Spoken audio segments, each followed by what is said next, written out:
네, 여러분 안녕하십니까. 윤석열 대통령이 이토록 강력하고 분명하고 결단력 있게 발언을 할 줄은 몰랐습니다. 어제 용산에 있는 대통령실에서 국방혁신위원회가 열렸는데요. 첫 회의입니다. 위원장이 대통령입니다. 윤석열 대통령이 이 자리에서 뭐라고 했느냐. 과거 정부에서 국군 통수권자가 전 세계에 북한이 비핵화할 것이니 제재를 풀어달라고 해서 결국 군이 골병이 들고 말았다. 우리 군이 골병이 들었는데 문재인 때문이랍니다. 이것을 이렇게 애둘러서 빙빙 돌려서 간접적으로 이게 도대체 무슨 말인지 이렇게 발언을 한 게 아니고, 과거 정부 국군 통수권자 누굽니까? 문재인입니다.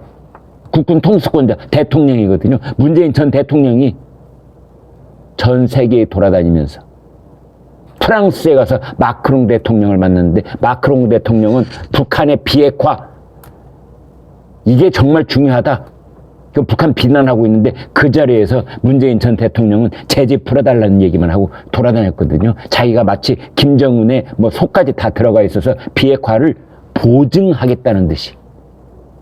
보증서 남발, 부도수표 남발.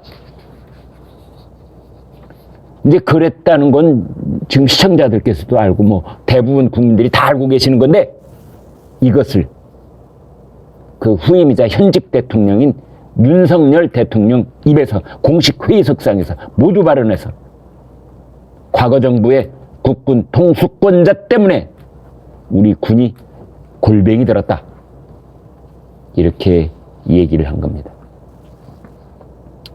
윤석열 대통령, 군의 운영체계, 소프트웨어, 하드웨어에 대해 창군 수준의 대대적인 변화가 필요하다.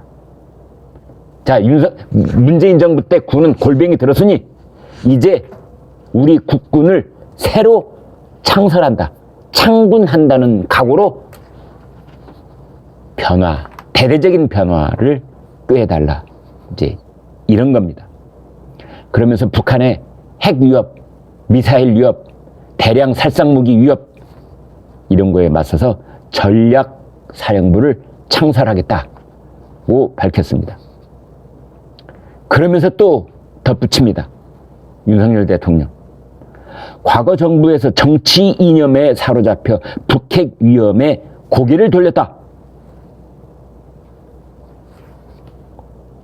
문재인 전 대통령이 정치 이념에 사로잡힌 나머지 북한 핵을 보고도, 6번 핵실험을 하는 것을 보고도 모르는 척 고개를 돌렸다.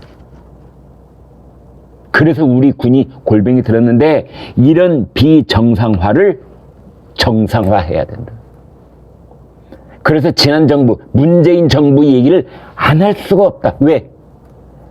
윤석열 대통령이 지난 1년은 바로 문재인 정부에서 빚어진 비정상을 정상화하는 기간이었기 때문에 그렇다는 겁니다.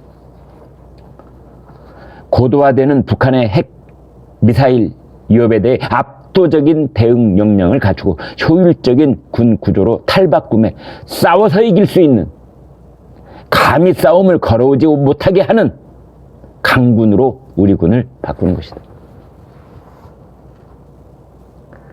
싸워서 이기는 것, 군의 존재 이유는 싸워서 이길 수 있는 준비를 상시적으로 갖추는 겁니다. 그러기 위해서는 뭘 해야 된다? 훈련을 해야 되는 겁니다. 군인이란, 군대란 다른 거 아무것도 없습니다. 매일같이 비슷한 전투 훈련을 반복하는 것. 그래서 전투력을 최강의 상태로 유지하는 것. 이게 군대의 존재 이유인 것입니다. 그런데 문재인 정부 때는 그게 골병이 들었다는 거죠. 감히 싸움을 걸어오지 못하도록 하는 것. 감히 김정은이 도발할 엄두를 못 내게 하는 것. 이것이 바로 우리 국군의 존재 이유다라고 윤석열 대통령이 얘기한 겁니다. 이런 당연하고도 기가 막힌 발언을 우리는 문재인 정권 5년 내내 들어보지도 못했고 군인들에게는 금기시됐던 발언이었던 것입니다. 윤석열 대통령, 북한 전 지역에 대한 정찰 감시, 북한의 전 지역에 대해서 정찰 감시, 분석 능력, 목표를 정확하게 타격할 수 있는 초정밀 고위력 타격 능력, 복합 다층적인 대공 방어 능력을 충실하게 확보해야 한다. 정말 대단한 발언이 아닐 수가 없습니다. 문재인 정부 5년 내내 북쪽에 대해서 우리가 어떻게 하겠다, 이런 발언이 대통령은 물론이고 국가안보실장은 물론이고 국방장관도 물론이고 통일부 장관도 물론이고 그 누구 정부 책임 담당자 입에서 북한에 대해서 우리 군은 어떻게 하겠다, 어떻게 대비를 하겠다, 이런 말을 단 한 번도 들어본 적이 없는데 윤석열 대통령이 속 시원하게 이제 얘기하고 있는 겁니다. 북한의 전 지역을 상대로 한 정찰 감시 능력, 우리가 북한의 땅 곳곳을 저 압록강 끝까지, 두만강 끝까지, 휴전선 일대는 물론 이랬니와 샅샅이 훑어보겠다. 그리고 목표를 정확하게 타격할 수 있는 북한의 미사일 발사지대가 있잖아요. 핵실험 준비 지역이 있잖아요. 그것을 정확하게 타격할 수 있는 초정밀 고위력 타격 능력, 초정밀 고위력 타격 능력, 이걸 갖추겠다.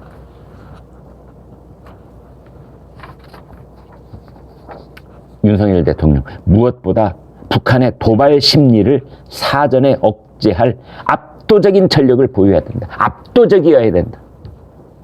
북한이 가지고 있는 가령 전투 능력이 100쯤 된다면 우리는 1000, 2000.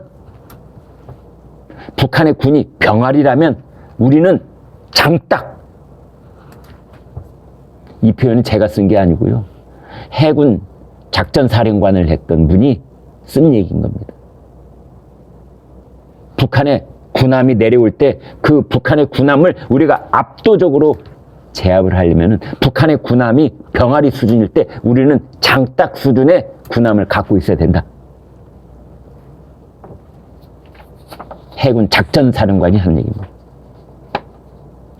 이제 그러면서 지금 우리 합참에는 핵 WMD 대응본부가 있거든요. 핵하고 WMD, 대량 살상무기라는 뜻인데요. 그 합참에 있는 대응본부를 이제 확대 개편해가지고 내년에 전략사령부로 창설을 한다. 이렇게 돼 있습니다. 윤석열 대통령, 육해공 3군의 합동성을 강화하면서 각 군의 분산된 전력을 통합하고 효율적으로 운영할 수 있도록 전략사령부 창설을 생각하고 있다. 국방혁신위원회는 이제 윤석열 대통령 위원장, 조태용 국가안보실장, 이종섭 국방부 장관, 그 민간위원이 8명, 그래서 모두 11명으로 이제 구성이 되어 있는데 이 자리에 특별한 분이 한 분 참석을 했지요. 바로 김관진 전 국방부 장관.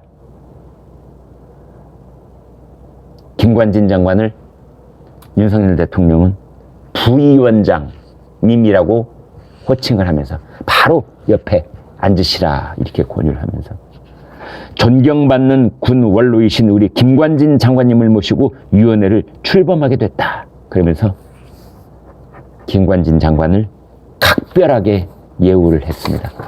그러면서 북한이 가장 두려워하는 분이다. 그렇게 소개를 했습니다. 구독, 좋아요 부탁드립니다. 고맙습니다.